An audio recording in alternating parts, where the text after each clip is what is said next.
You're good to go. Call the meeting to order. We'll start with the pledge. Pledge allegiance to the flag of the United States of America and to the republic for which it stands, one nation, under God, indivisible, with liberty and justice for all.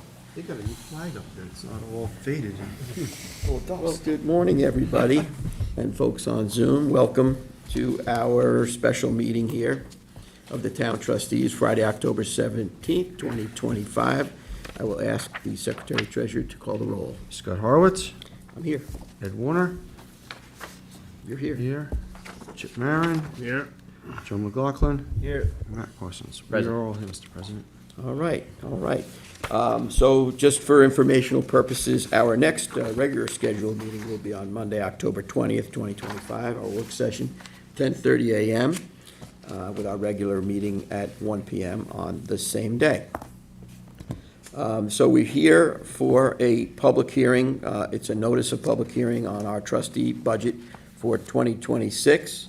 I would like to make a motion to open a public hearing. Second. Seconded by Warner. All in favor? Aye. Aye. Okay, and I see we have Mr. Olivo, James Olivo, our esteemed financial comptroller here. He's done a fabulous job. I would like to give him the floor at this point in time.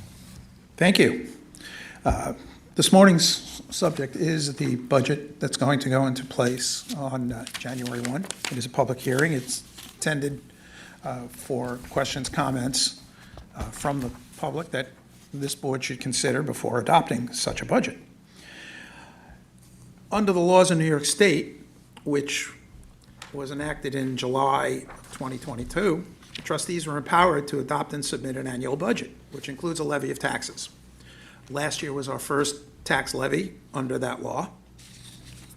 And that law states that after a public hearing, the trustees have to prepare and adopt an annual budget pursuant to Town Law Section 181 and Town Law Section 107. And the budget controls of Town Law Section 181A and the audit controls of Section 181B also apply to this. Town budget officer, in this case the controller, will affix this budget to the town budget pursuant to Town Law Section 109. And the enabling legislation for this board states that the town budget officer and town board has no authority to change the budget presented by the trustees once this board has passed that budget following the public hearing. Today's hearing is to obtain input on the budget, which begins next year. And once this hearing is closed, the trustees can adopt this budget today, or you have some time before you have to adopt this budget. It establishes a tax levy based on the estimate of revenues, where the itemized revenue sources support the expected expenditures. That's what's referred to as a balanced budget, where the revenues provided equals the expenses that you are planning to have, effectively no tap on fund balance. The levy will be $2,034,071, which is an increase of $60,158.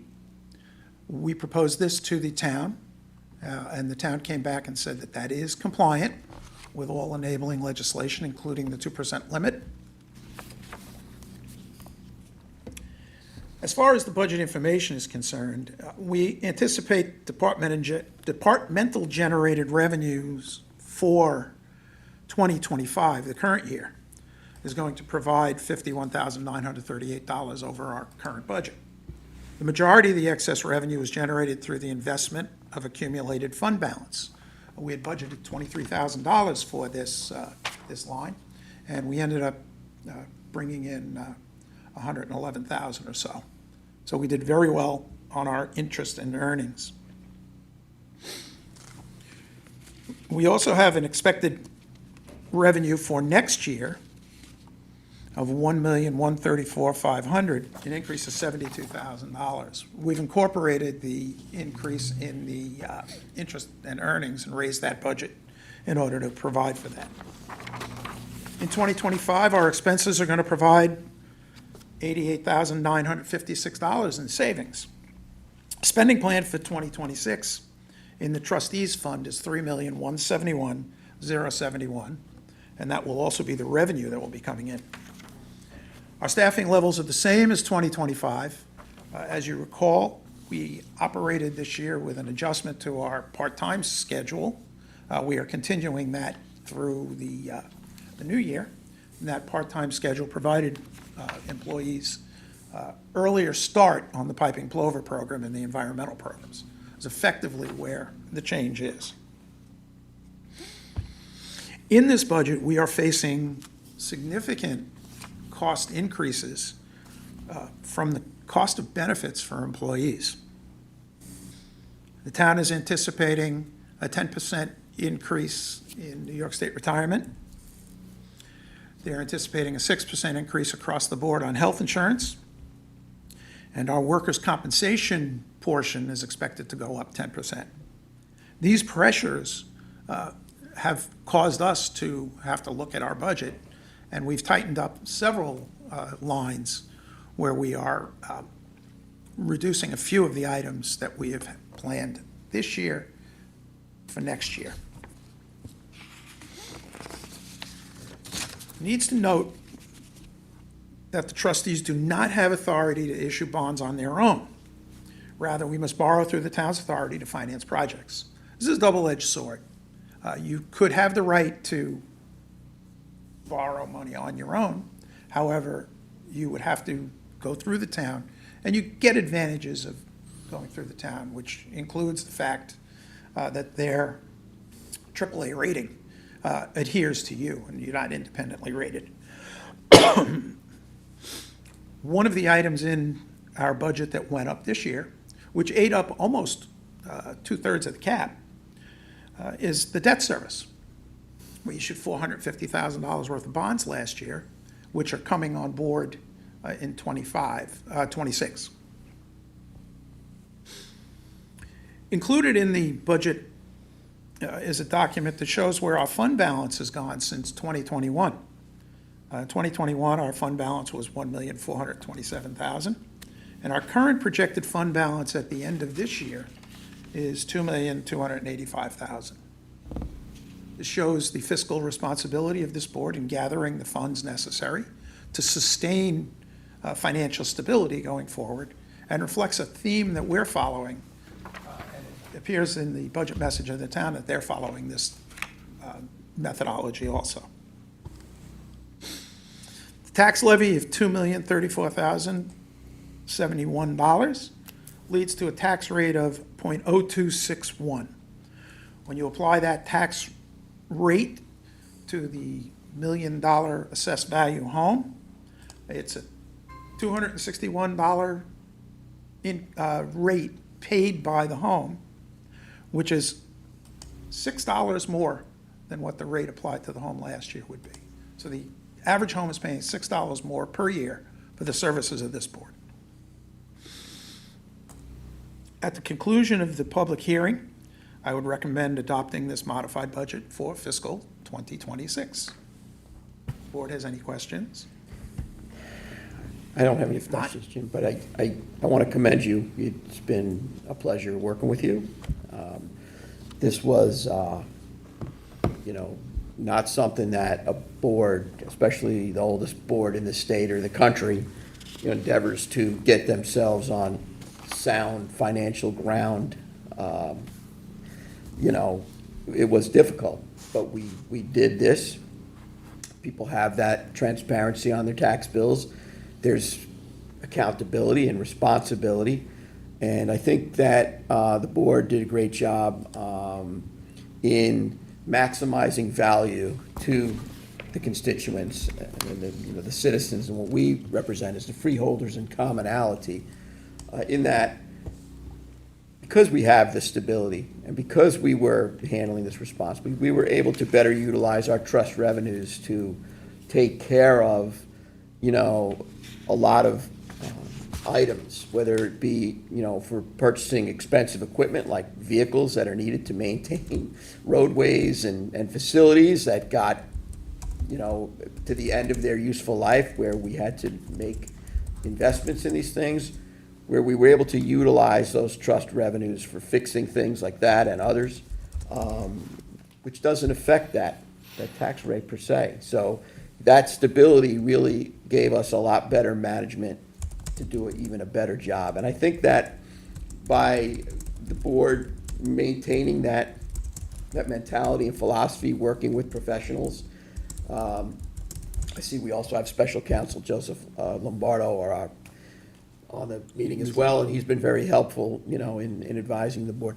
I think that it will continue to pay dividends to the public and for the generations to come, and I think it was an exercise that was long overdue, and I think you're gonna start to see the benefits. And I commend the board in, holding the line on everything that we had to hold.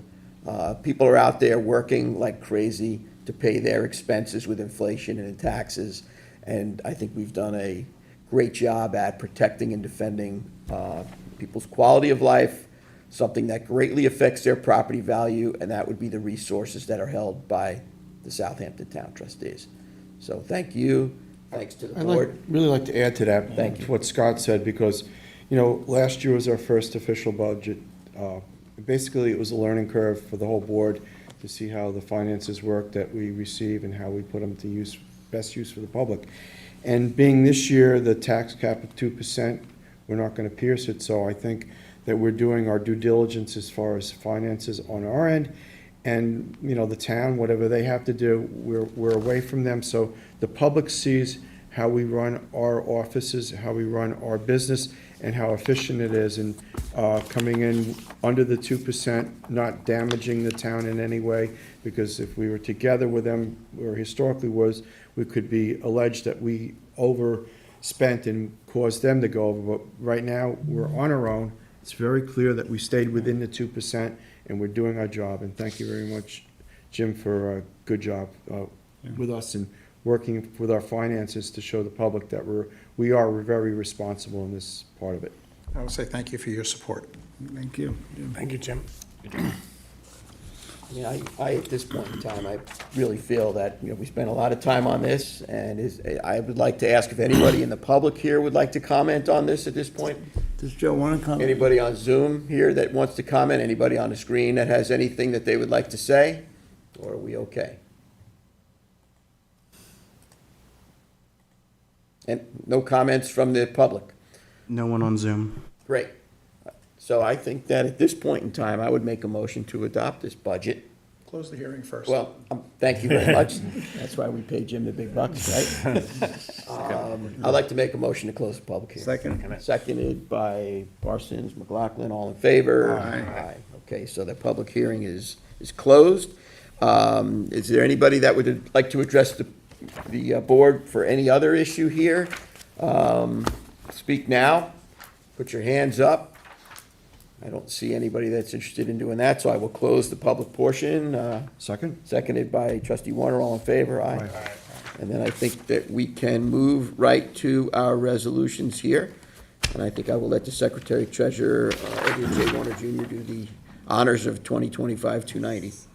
All right, I'd like to, trustee resolution 2025-290, budget and finance for the trustees, to formally adopt the trustees' 2026 annual budget. After much work with our accountant, James Olivo, and the rest of the board, we've come up with a budget that stays under the 2% tax cap, and I feel that it's a good budget that represents what the trustees need to basically work with the basic constituents, so I would recommend that we adopt this budget. I need a second on that. Seconded, all in favor? Aye. Okay, that matter is closed. Is there any other discussion? Prior, I see we do have executive session for confidential legal. Is there anything that we need to discuss prior to that? I'd like to commend my board for working collaboratively and doing a great job. Thank you, Chip. Thank Yeah, you. thank you. Yes, gentlemen, we did a good job. Is there anything else? Then I will make a motion to adjourn the meeting and go into executive session for the purposes of discussing confidential legal advice. Second. Seconded by Secretary Treasurer Warner. All in favor? Aye. Aye. Meeting adjourned.